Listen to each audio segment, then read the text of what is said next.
Kunya, mabigso na naman. Ito maglang mabigso na. Iit na kayong panahon. But anyway, atong sugatong sila sa pagpapakabagol sa kanila.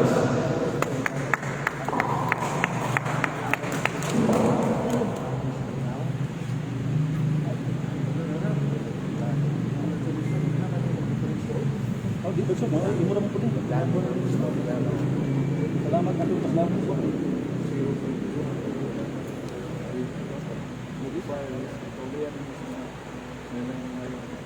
Okay, let's stop.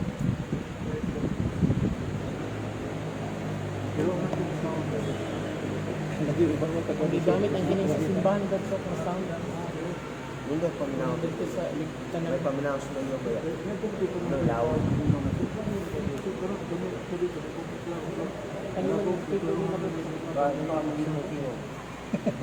Laro speaker sa simbahan nilang gigamit. Laro dito lang. Dili ni kanin diri. Katingog. Munang lawa. Wala, dito siya. Dito sa simbahan. Simbahan Kasi nila. nung amo rin. Oh, klaro ko. Kari mo. Dahil mo kari. Ah, natural ko. Law, munang lawa mo sino. Pwede din klaro dito. Basta maklaro na dito. So, Kuhain na lang. may gabi. Kuhain na Klaro lang. niya? Klaro? Oo. Kaya dili maklaro ang kuha na ito doon. Sound system kay ang naggamit sa atong sound, di-connect sa boxes na munang mag-vibrate. Nakasulti na kadiri rilong. So, di lang ko sound system. Kaya di mo pati. Ako nung nabungol na ba ko, pwede mo kaga nasabtan sa gisulti ni Gada. Dama ko nang sabtan niya yung action. Ano ba? Maklaro niya ito? Oh yes, klaro ni Bertsok. Okay. Walahan kita maka-amigo tag driver. Kaya sakyan ako dire kay nadaot akong isuso. Na akong gisakyan. Taxi. Yan nabilin ba ni? Pero ang akong isulti niya, may tungod Biblia. Kaluwasan. Nga taga hayas na may gamong kwartong na opron. Ako diya sa Recoletos. Ako sa may ngani mo dog. Edwin Mawas. Ako Sok Fernandez. Ya, tanong ko sa Diwayarit. Ya, Diwayarit ganun ako. Pero ang akong niya diri, ang Biblia, ito mga notes na ko. Kung lang yung tanaw. Kasi mo ginigiri niya ba? Iya, gini Sok. Di pa yun lang ko kay ang Bible na ko mga ulahi. Wala lang yung pagkaraan na bago ang pumunta ni. So na lang. Ang layo-layo. Siya si Brad Enni Agapay. Closer Brad. Yan ni. Nari mo Carlo. Di gin klaro Carlo. Vibration. Nga ko rin naklaro ang Brad Adam. Mga aksyon niya. Pinasing-kasing di kayo. Pero all about gaday to Brad Adam. Terus gaday baga. Isod kayo ni pabugo. Doon na tayo tima nga isgutan. Marag magklaro-klaro ni kay bukal naman tayo ay microphone. Nga naman ng Iglesia Katolika, di man mo order o gabay nga pare. Kaya ang Presbyterian, ang UCCP, na may ilang mga leading minister, na may leading priest nila nga pare. So kita, nga naman, kung sa may hinungdan nga ang Iglesia Katolika, di man mo ordin og pare nga usa ka babae. Now, sa daan tugon doon na may mga pare. Ang kaliwat sa 12 ka mga anak ni Jacob na usa Levi. Ang tanang anak na lalaki ni Levi, pareon yun, dili sila kapagitang trabaho. Negosyo, pag-uma. No. All work in the temple. Kung dili silang pare, muabag lagi sila pare, manang Levite priesthood, mga laki. Kunya sa Old Testament, ato lang lalakbitan, kay ang ato mga kaigsunan ng mga non-Catholics, uban, wa may pare. Na sila minister, na sila nga silang Pangulong President, but no priest at all. Kay sa Hebreo City 24, sa English, the priesthood of Christ has not been given to anyone else. Nga ang pagkapare ni Kristo, wala ni itugyan sila yung tao.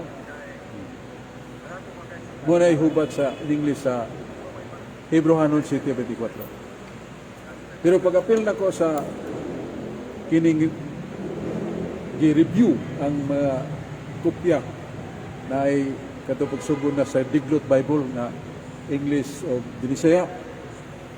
Muna gipangutanan ako katong pangulo sa translators, si Dr. Osborne. Yaw sa may mong sulti ini kining Sir Osborne, nga ang pagkapare ni Kristo, wala itugyan sa laing tao. Naku di mo ni mahitabo na ang context ini sakto. Ang context sakto, pero kini ako nagmunaw na nga dili ni sakto. Sa nganom na isot, naman sa Exodus 40, versikulo 15, nga ang tulumanon sa pagkapare, tulumanon mulay katapusan. Hebreo 7:12, nailisdan ang kasuguan, nailisdan sa ng pagkapare. Pero wa gyud mo hunong ang pagkapare. Kay mingon tangwa na pare, nganong mas San Pablo ni angkon man siya nga pare. Nasa Roma 15:16. Nga nag-alagad ako isip ministro sa Diyos. Nagwali ko sa mayong balita. O nag-alagad ako isip pare. Ya, pasamtan ginato nga lalaki ang mga pare, kay ningon man siya bisag doon na mo'y daghang magtutudlo. Diyutay ra inyong amahan. Ug ako inyong amahan tungod ka akong gipakaon mo sa kalan-on nga espirituhan. 1 Korinto 4:15. Ya, sa daang tugon ang mga pare, laki man gyud, nasa maghuhukom 18.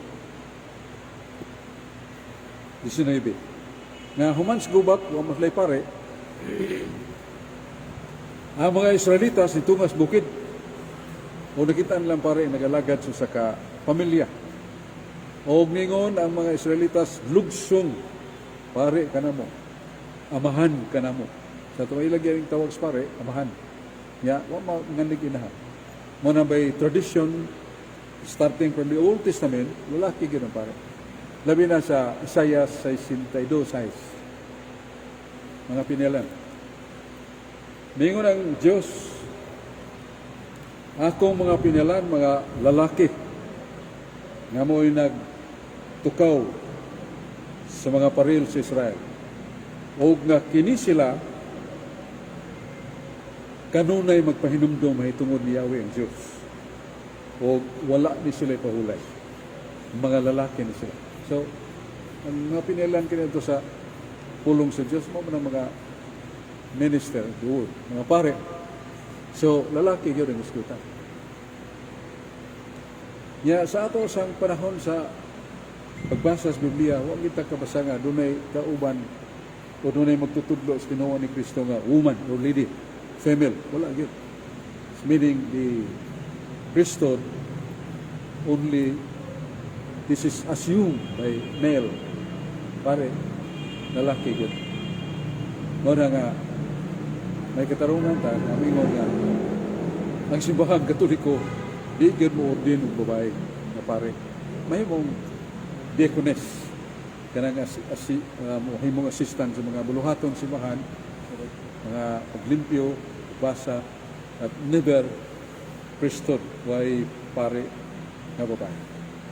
Karon doon na yung mga tinhuan, Presbyterian, mga UCCP, doon na sila yung mga ministro nga, o ministra nga, mga ladies, but none at all in the Catholic Church. Because that is the leadership. Nga risgosan kay usas mga practices atong siban. Pumumpisal man. Iya ko ng pare, babae, atong upisalan. Basig ulitawan sa mga laki. di mayo. Nga kiniro babae gusto tino kay kahuman. Muna nga, actually, that's the reason. By the biblical citation, o gusap sa tradition, never there was a priest which was a woman. Muna atong tubag nga nung ang simbahan nga Katoliko, wag yun, damdo nga dunay pare babae. Okay. Pasigdo na mo ipangutana. O ikaw daw. Ito bang, di ba, na kanang kuwan bitaw, nabitaw na sa Roma 16 dito sa 18 o kanang tapos ng kuwan sa Roma 20 dito sa 22 kay kato bitaw may isgutan sa di mga ga wa ka ga serbisyo sa Ginoo, serbisyuhan ang yawa gani isguti ra nagbalik na pakuan ka ato ana Roma 16 no ya 16 18 ya ato sa Roma 20 22 ya Oh, karang 16. Roma 16. Nagisgot nga ang mga sumusunod ni Kristo ang ilang mga tiil instrumento sa pagdugmok siya. Kaya nga ito yung mundo na sa Genesis 3:15. The woman shall crush the head of Satan and the serpent will bite the heel of the woman. Na ang babae mo dugmok sa ulo sa bitin. Niyang bitin mo paak sa kining tungod man ni Kristo. biting sa babae. Tungod man ni Kristo. So, mo na mabasa na to ya sa Roma 16:20. Ya kadtong mga kadtong nag-alagad pero ang ilang pag-alagad may tungod sa sikat ba kining may tungod sa pagtigom sa bahandi, wala sila makaalagad sa Dios. Dili nag-alagad sa kalibutan. Wala nagpahimuot sa Dios. So, mo na atong tubag sa mga tanah. Doon na pa ilait? Oh, Brother Jeffrey. May mong utana ko. Ay, Oh, yes, pati sa kuan ba? Kini paghimo ning doktrina sa gadaid ba? Kung matud pa nila nga kining doktrina ha, kani adto pa kuno ni. Nga karon pangutana nako kung kani adto ano naghimo man sila bag-o. Nga naghimo man sila karaan na mga anak. Unya ikaduha, kung tinuod ni ang ilang bag-o nga gihimo nga gadaid kanang katekisis karaanan ni nganong wa man kahiusa mga kaparian kaniadto sa to pa kung nagkahiusa unta sila tinuod na nga kaniadto pa na siya kanang gadaid doctrine pero kung ngano man na nga wa man magkahiusa kaniadto og karon nganong wa naman magkahiusa buot bay pasabot nga karon na lang tanang husto ani so pagsulpot anang gadaid nga katikisim kanang gadaid katikisis mo bay buot ipasabot ana nga karon na lang tanang husto sa una dili Kaya mong pumunta na Brother Jeffrey, mga tarungan gina nga tinarong sa English pa, logic na siya. Kundaan na nang anong karon pa man ninyo ibutyag. karon pa din husto ang katoliko karon pa na husto Di kaduha kato yung pumunta na, tinuod ng daan, kinanglan kato mga karaang magtutudlo, ang in English na Church Fathers. Sama ni San Policarpo, San Ignacio sa Antioquia, San Justino Martir, San Cirilo. Mga karaan ni silang magtutudlo, kay tinudaan mo ni mga apostoles. Muna nga akong pagkutana, para sa iyong pagkutana, doon na ba'y mga karaang magtutudlo sa simbahan, nga nagtudlo na nga gadain, understood literal. Wala ba? Kunya, sa ilang libro, wala na kumada, ang nga na ng libro nga ilang, no, module ilang pagwa, Brad Jeffrey, Catechism, God died doctrine, God died doctrine. Kunya, sa pangutana nga 5.6, man pa, ni-admit sila na kining God died literal. Dili ni mabasa sa Biblia. Sila ni angkot. Kay kumplita nasuwat as Biblia, wag gyud katarungan. Nga ang mga pastor sa laing relihiyon, labi na kitang karaan nga mga Katoliko una pumantas Protestante, ma-circulate na nga doon ay doktrina ng God died literal. Wala man. So muna akong ipangutana nga di lang nakungan ang akong kadayalog nga kung doon na kayo mabasa. Una, sa Church Fathers, San Ignacio, San Policarpo, San Justino, San Cirilo, San Agustin. Kung doon na kayo mabasa nga gitudlo ni atong panahon na mga 100 anyo sa kagatos, anyo 120, anyo 200, maming early source. Kung doon na kayo mabasa, una na. Ikaduha, kung sa dugma doon na kayo mabasa, nga God died, understood literal. Dili na ko mo propunir o mga pahayag o katarungan na supa ko niya na. Kung doon na kayo mabasa, give up ko. Kuha siya katingo. Ano mabasa na. Yun na niya pagtubag na, kanang God died literal, dili na mabasa sa Biblia. Kung gadi mabasa sa Biblia, dili na makahinog pagkadugma. Kaya kung basahan nato ang Catechism of the Catholic Church, paragraph 88, nagingon nga, ang makahimog dugma, mao ang Santo Papa. Pero doon na ikauban ng mga obispo. Unya, una, nga kining ilang ikatudlo, para sa tanang tao sa tibok kalibutan ng Katoliko. Ikaduha, doktrina nga angay tuhuan, o doktrina nga angay sa atong moral life. Oh. Kunya kinahanglan nga doon ang gibase sa pulong sa Dios. We cannot find a dogma of the Catholic Church without any foundation of the Bible. Wa gyud dogma sa simbahan bisag unsang dogma o sa dogma na simbahan. Base sa Biblia. Kasukar gyud sa Biblia. Ya ikaduha ang 86 Catechism of the Catholic Church paragraph 86. Nga the highest authority of all authorities is the Word of God. And the magisterium is inferior to the Word of God. Ang labing taas na autoridad pulong sa Ginoo. Ya ang magisterium sa Papa ng Obispo, ubos sila sa pulong Ginoo. They are steward to the Word of God. They are not equal to the Word of God. Muna gi ato miyaging simana gi pumuntahan ako nga sok. Sige lang basa ng 86, wa kang basa ng 85. Isay lo maga.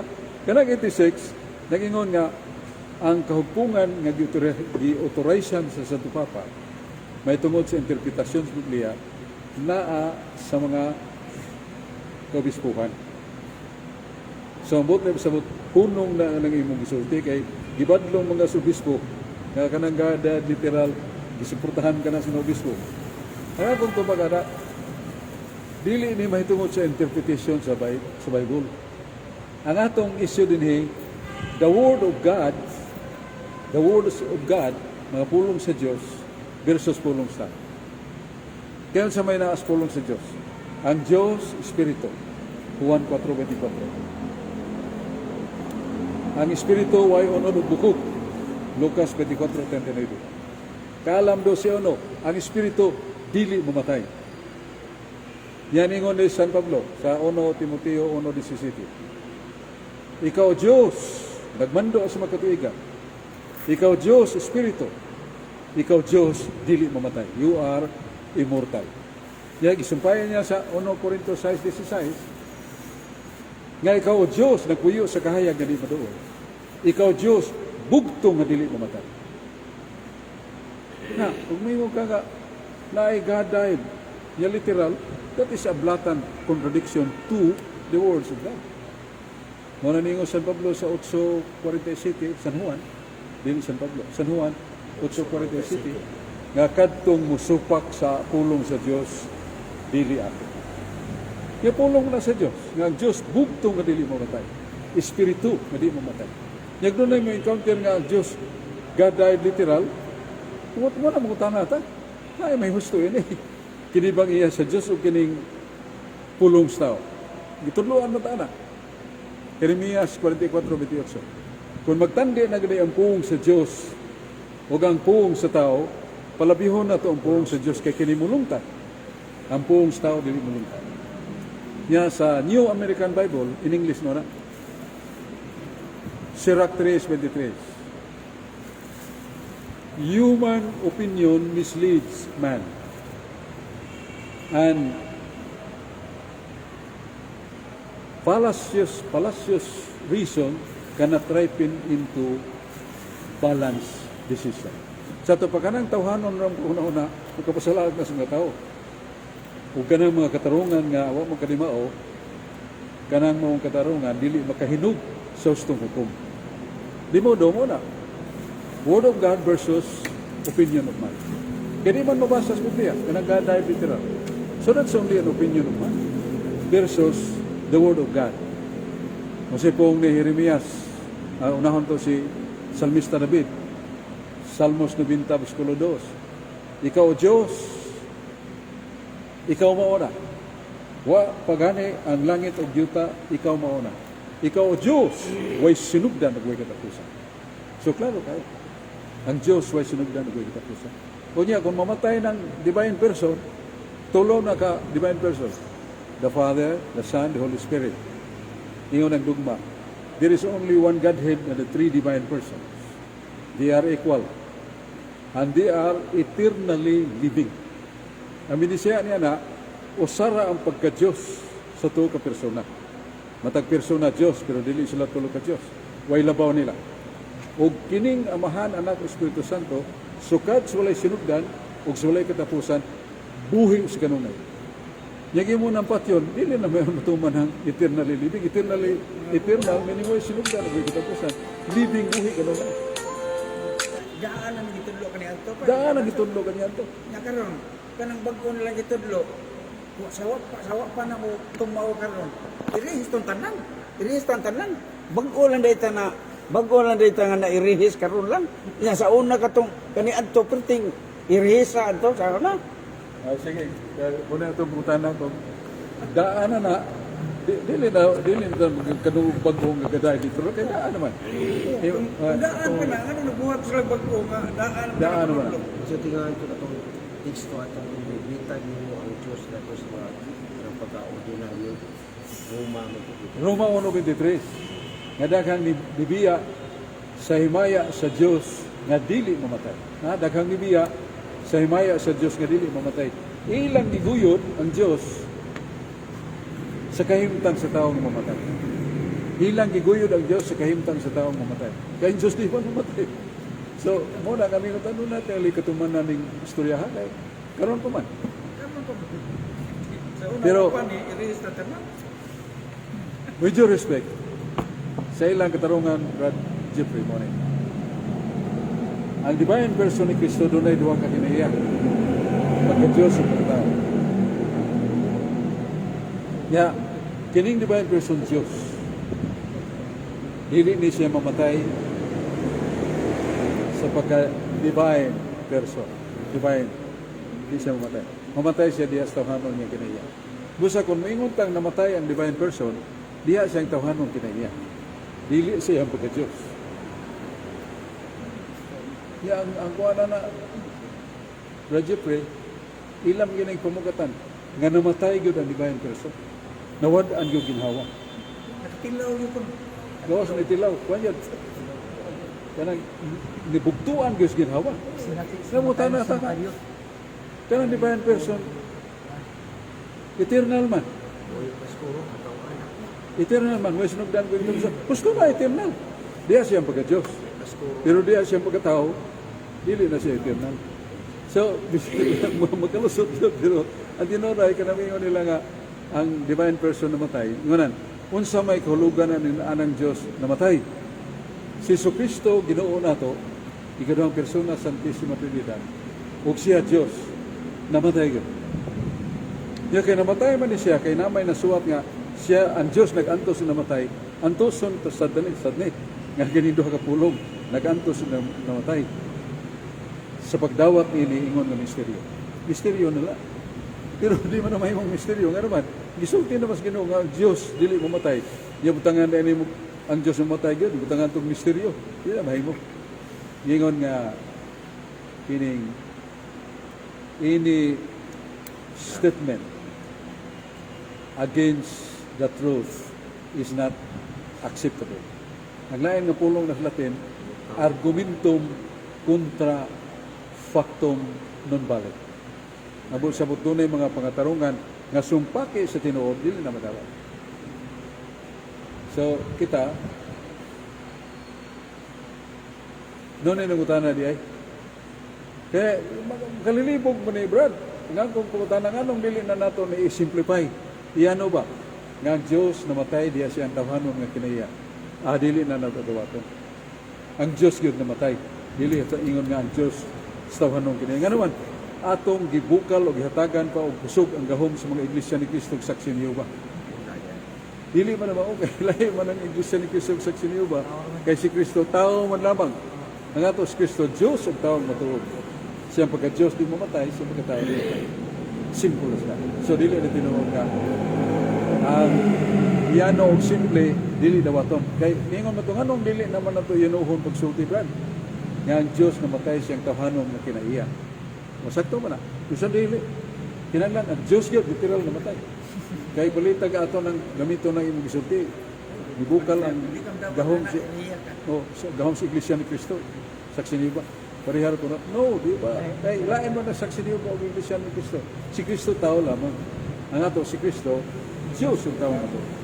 Mao bitay hinungdan tingali nga atong doktrina nag-ipon pagwa pagkasampo tungod anang kuntuha nga ang usa na namatay ang usa di mamatay kay kung nagkasambog na siya maupil magkamatay kung nagkasambog mao bitaw nang dunay tay doktrina nga gigingan nato hypostatic yun nga nag-ipon apan wa magkasambog kay kung kini kasama ko sa kuan ihuwad na ang kuan na tubig ug ang lana pwede na nimo ang lana ra may mahuwad pero kung magkasambog na sila magkasambog pa na sila madahag yung apil kay nagsambog man apan wa man magkasambog mao nang mahimo gyud ang usari mamatay kay mo nang doon na tay doktrina ana nya maguba atong doktrina ana Kana sa lana ang tubig mo nang ihuwad sa kabaso, lana. Ihuwad sa tubig. Mulutaw ang lana. Muna butangan ni mo pabilo dakutan mo siga. Ito mo sila ang tubig. Meaning nagkaipon pero magkasabot. Nay tinulungan na sa dugma. Nga nangingon dito nga the two natures, God and man, are unimpaired and mixed and untransformed. So when siya pa, nga kining duha pagka-Diyos pagkatao, nag-iusa, wa ni magkasambog, not mixed, not impaired, dili ni mo unsa, niya not transformed mo unsa. Muna pagkamatay ni Kristo siyang pagkatao, di man niya pagka-Diyos, nagako siyang pagka-Diyos, pero wa mapils kamatayon. Kay nganong dili mapils kamatayon, kuno sa Diyos na ito. The fullness of Godhead dwells in Christ bodily. So namatay ang tao, niya sara na siya, nagkasagol din, mamatay siya ng pagka-Diyos. Muna katong ibasa ni Brad Adam sa Apostles' Creed, doon na imprimatur ni Archbishop Villegas sa Lingayen, ningon dito nga, Jesus demonstrated His great love for mankind. He died on the cross as man, but not as God. Ipadayag sa Diyos, kaya nagkumpumpa ka na ito, pagtubos ka na ito, namatay siya siyang pagkatao, pero mamatay ang Diyos. Bawa yun sila makabuwa. Wala. Kaya nag-ipon lagi. Sa ito pa nag-ipon. Kung sa pa mahitabuan ng iyang kanang tawhanong kinaiya, hindi siya makapil. Pero wala siya buwag. Naarigyan po sa pirme. Pero bisa kung sa, o di siya maunsa. Correct. So mo na nga, tutob na rin ha, kay sige naman tao, balik-balik sa tinuod, time na san, nga ko lang isuwayan diri nga wala yung microphone, maklaro ba? Klaro kayo, Mas maklaro yun o, tingali kay diri, may favorite naman tingog diri. Salamat, gampo ta. Sa ngalan sa mahal, sa nga, at Espiritu Santo, Amen. Ginoong Diyos na itong mahal, salamat sa mga tayo, salamat sa mga gugma, panalit dito ng tanan, ito sa mga pamilya, mga kaubanan, kausunan, yan po sa namang tanan. Kami sa Japan, sa katulitan, balik sa katulitan, yan po kami mahal na mahal, ang tumisip, yung mga anak. Amen. Ngayon sa mahal, sa anak, sa Espiritu Santo. Amen.